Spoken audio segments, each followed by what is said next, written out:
She's closer to the mic. Okay, sir.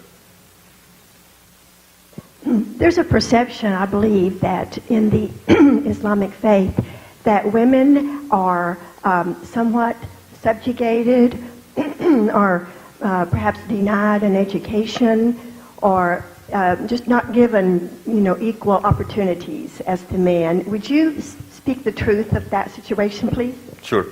And this is what we call a marvelous case of schizophrenia. When you consider the issue of women in the Muslim world. I'll give you a quick example. So the most populated Muslim country in the world is Indonesia, 400 million Muslims. Prime Minister is a woman. Second most populated Muslim country in the world is Bangladesh, 160 million. Prime Minister is a woman. She's actually a handicapped woman as well. The leader of the opposition is also another woman. Third most populous Muslim country is Pakistan. The Prime Minister was a woman. Fourth most populated Muslim country in the world is India. Prime Minister was a woman. So you've got over 500 million Muslims ruled by 4 powerful women. So you say, good job, Muslims. I mean, look at you, you did that. Yeah, but see, in Saudi Arabia, a woman cannot drive a car. So you say, wait a minute, what do you mean? 60% of college students in Iran are actually females. In the US, it's at 58% of college students are females. So you say, good job, look at that, educational opportunities. Yeah, but see, in Afghanistan, girls can't really go to school. Well, in the Jordanian parliament, there are more female parliament members than there are in the House and the Senate combined here in the US. So you say, good job, participation, political participation for women. Yeah, but see, in places like Kuwait, women cannot really vote. Well, which one represents you? Depends on where you're looking at.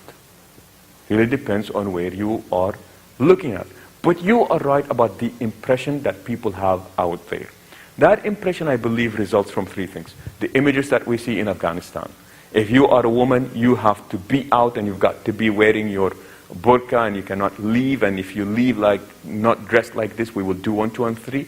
But man, Afghanistan is just one single small place, compared to the rest of the Muslim world. So we've taken that and we've painted an entire picture of what the rest of the Muslim world looks like.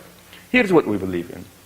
Number 1 is equality in creation, meaning that men and women are created from the same substance. You know the idea of, this is in the book of Genesis, of how Eve was created from the rib of Adam. That is not there in the Quran. It says that men and women are created from the same substance. Number 2, equality as far as God's expectations of men and women. God does not expect more of women than he does of men or vice versa. There is no favoritism as far as God is concerned. Number 3, as far as personal accountability between men and women is absolutely very equal in the Quran. However, having said that, the practices of the people are not necessarily a reflection of the Quran. So I can say, America is a Christian state. What does that mean? That it reflects Christianity in everything that they do? Not really. You know that every 24 seconds in the US, there is a woman who is being abused. She's either slapped, kicked, somebody's spitting on her face, somebody's shoving her, calling her name. That is one every 24 seconds. That is what is going on. And you look into this and say, what does that reflect? What reflects the culture that the people are in? So the case may be that in some of these places, yes, that is the case. They speak about who gets medical attention when people get sick in places like Pakistan. Say that most likely the boys will be taken to doctors, but not the girls. Well, why is that? Find out that's actually economics. The girl is the guy, the boy is the one that is working. And what happens is that his health is very important to the rest of the family. And the family cannot afford. So when they choose to take the boy to the doctor because it is that boy that is supporting the rest of the family. I'm not saying this to excuse the behavior.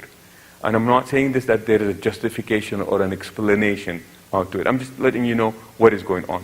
So you are right about the observation that this is something that happens within the Muslim culture, but that is not necessarily because of the teachings of Islam. Good question. Yeah. Yeah. Will you speak to the ideas of beauty, sacredness and the freedoms of the burqa, or the veil, or the chador? Good question. So as far as the dress code is concerned, in Islam there are actually guidelines that, you know what, modesty and decency is expected both of men and women.